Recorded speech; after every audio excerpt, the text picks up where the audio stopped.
Welcome, entrepreneurs. Today we're going to show you how to make some money. This is my very first YouTube video, so let's do this. Okay, so today I'm going to be showing you how to make a simple paracord bracelet. This one is a 2-color, also known as duotone, and I'm going to be showing you how to make it very easily. Okay, so the supplies you're going to need are some paracord. For this type, you're going to need 2 colors. You're going to need your scissors, a lighter. For mine, I have 2. You only need 1. Special reasons. Okay, so first you're going to want to get your inner core, which is going to be about 1 foot to 1.5 foot long, possibly more depending on your wrist size, and make sure it can fit across your wrist and then some. Okay, so what you're going to do then, once you know it's the right size, you're going to double it over and make a simple double overhand knot, just like an overhand knot, just with 2 strands. Makes it sound a little bit more difficult than it is. Okay, yeah, so that looks good. So then you're going to get your other 2 colors, which I do not have cut yet. I'll have them in my next scene. You will take those and you will melt them together. Now. Okay, so back to where we were. You're going to take these 2. What really bugs me is these little strands. These are the inner parts, so you can kind of pull them out a little bit. What bugs me is those. I really don't like them on there that much. So what I do is I will push these together, grab my scissors, and snip. Might take a couple or a few. Oh, a little straggler there. Okay. So for me, with my cruddy lighter situation, I have a Zippo from New Orleans. Found it. And I take my normal lighter and I light it, because this one burns a lot longer and that one's almost out of fuel. So I'll take these and I'll burn them together. Not really together right now, but you're just going to melt them down right to the point of where they're boiling, and then you stick them together. And then you kind of twist them, just so it makes it more flat. So that is kind of the base, I guess.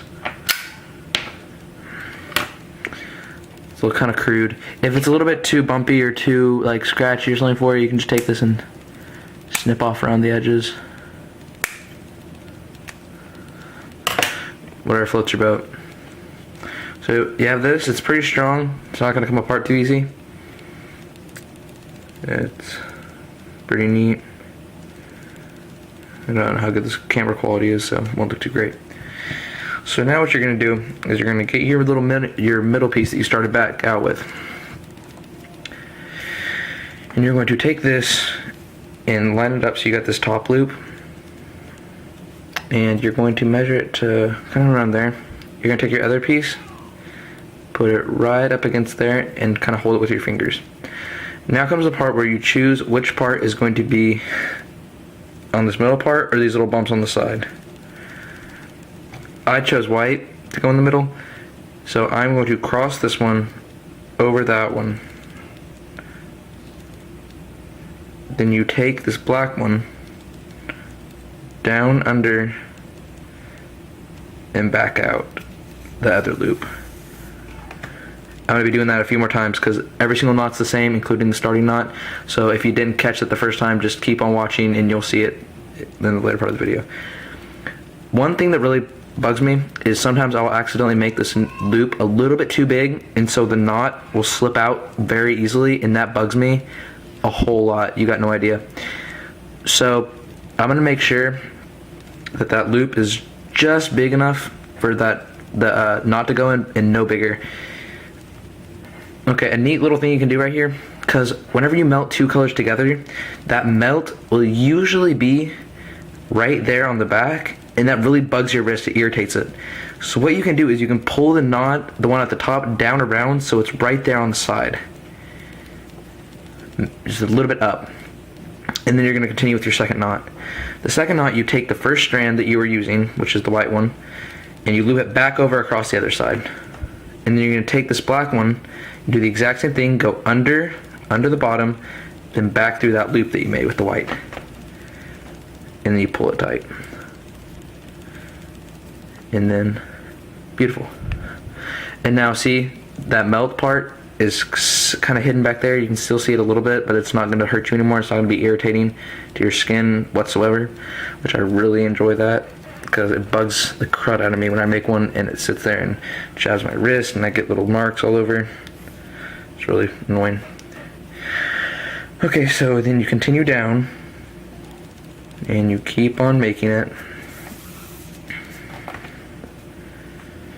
There's a few other techniques I'll show you in other videos about how you can do this faster, a little bit more effectively, a little bit less time consuming, a little bit more comfortable.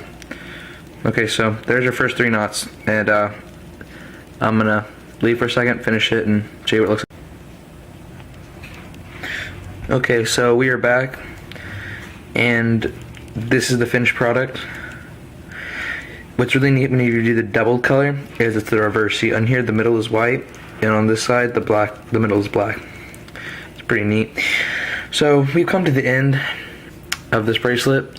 I have reached the length I want. My wrist is just about as big as this. And what you should always do, I like to leave a little bit of slack so I have enough to pull and work with on the ends. And what you should always do is make sure that this knot is not completely cut off and melted yet, because you might want to adjust it either way. I'm going to make mine a little bit tighter. So what you do is you just pull this out. I shouldn't have made it so tight. It makes it a little bit more difficult, but no biggie. So you pull that to where it's a little bit loosened up, and then whoop, that didn't help me much. Oh well. This one's for actually somebody else that has purchased one of mine, and the wrists are a tad bit bigger than mine. So what you're going to do now is you're going to cut these off, not too far down, just enough to where they will melt nicely and you won't have too big bubbles, so you push out the scraps. And for these ends, you can cut them pretty close. I like to cut them right about there. Same with this side. There. So, now I'm going to light my ghetto lighter.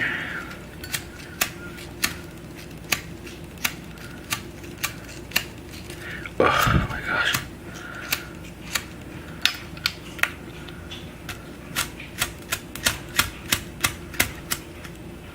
Oh, I think it doesn't work. Oh, I'll be back in a second. Okay, my jank lighter is now lit. I had some difficulties. Okay, this part you got to be a little bit more careful with than most. Okay, except for this part. So this part you're just gonna get a little bit closer. You're just gonna take this end right here and ease it into the fire, not too close, and just get that sizzling. Make sure not to burn anything. And you don't want to burn the area around it. You just want to burn this part to get it nice and smooth and sealed off. See, nice and shiny. Maybe a little bit around it's burnt, but not that big of a deal. Now for these ones, the little ends right here, move it a bit closer. You're going to want to really be smooth with it and keep it at a distance. And you're going to want to get it real soft and melted. And now what you're going to do is you're going to set that down, take your lighter, and then press that in right there. So you get it nice and flat so that will not come out anytime soon.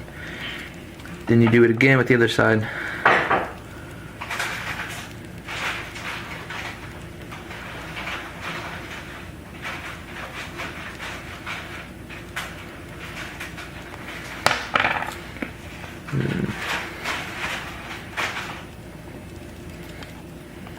Ah, nice, shiny. And there you have it. That was a beautiful paracord bracelet. And all I gotta do is just take it, and voila. Takes a little bit of shaping. It's very good. This knots are not going to be coming out anytime soon. Very nice and stable. You can make this part a little bit shorter if you want to, but it doesn't really matter. Shorter or longer, as long as it's like right about there. you'd be good. As long as it can slip in and that thing can still move on and off and get all the way down without popping off. So, now to the business portion of this.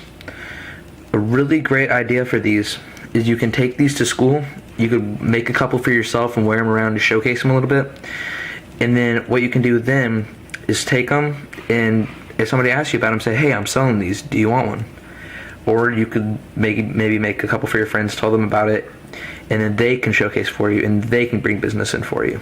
So what you're going to want to do is, depending on where you buy these and what price you get Paracord, is how you're going to want to price them.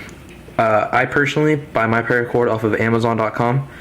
The average for me is about $9.50 for 100 feet. It's a pretty good deal, I'd say. You really make your money back if you don't waste too much, like I did kind of right here, and if you don't make too many free, and too many for yourself, and too many for your little brother.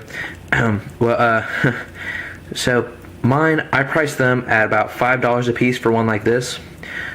This one uses about 7.5, maybe a little bit closer to 8 feet. Maybe not that much, probably closer to 7 feet, but still. So if you factor that out, if you bought 100 feet for 8 to 9 to 10, possibly, if you get brighter colors, they're more expensive. But say you paid $10 for 100 feet, and you're using 7 feet for each bracelet, and then you're selling for $5, which is how much I sell them for. Think about how much that would make. You can do the math. So you definitely make your money back if you're only spending 10 or less for 100 feet. The black is the cheapest. I think the white was a little bit more expensive because it's more bright. Pink, hot pink is the absolute most expensive. It is $15 for 100 feet. I think it's because it's very bright. The shipping for that isn't that long. You can also find Paracord in locals, military surplus shops. It's a good source because you don't have to wait on shipping or anything. You just buy it, it's yours. With my personal experience, it has been a little bit more expensive, but it's not too great of a difference. It's only about $10 for 100 feet at the cheapest. So you're only sacrificing a couple dollars to get it sooner. So take this idea, wear them, showcase them, try to sell them from anywhere to school, to church, to sports leagues, anything, wherever you go. If anybody asks you for one, you could say, hey, I can make you one, and you can figure out what colors they want, go home, make it, come back, get their money, and then give it to them. One rule you should always remember: do not give somebody a product without getting their money first. That's just me. I'm just kind of paranoid, but still. And what else? Okay, so this is $5. Next time I'll show you how to make a king cobra knot. This is the cobra knot. I'll show you how to make the king cobra, which is a doubled over layer. It looks pretty cool. I'll show you how to make that next time, and those I sell for $8. So you will see this in my next video. Okay, well, go out there and make some money.